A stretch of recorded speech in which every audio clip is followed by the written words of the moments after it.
malédiction de Strahd. Épisode 33. L'Éternel a donné, l'Éternel a repris.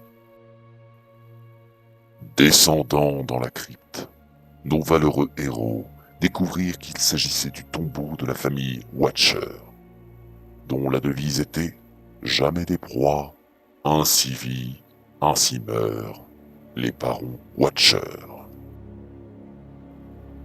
C'est alors que plus loin, dans l'obscurité de cette crypte, ils tombèrent nez à nez avec le père Lucian, transformé en une créature de la nuit. Après un bref échange, les épées furent tirées. Le combat fut féroce, mais ils réussirent à mettre un terme aux agissements du prêtre. Vallaki est sauvé, pour l'instant. Plus loin, il y avait une porte ouvragée. Ils réussirent à l'ouvrir et ils tombèrent sur une pièce étrange. Une sorte de laboratoire.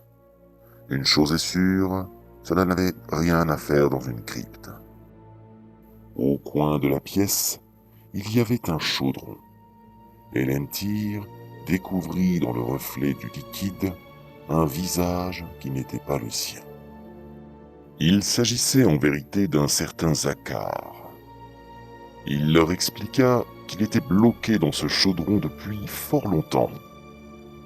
Ayant fait une expérience malheureuse sur le voile de la dimension barovienne, cet alchimiste gnome s'emprisonna lui-même dans une autre dimension. Il les implora de l'aider à sortir de là. Victoria prit de pitié, renversa le chaudron au sol, et Zakar en sortit. Voulant exprimer sa gratitude, Zakar leur proposa ses services.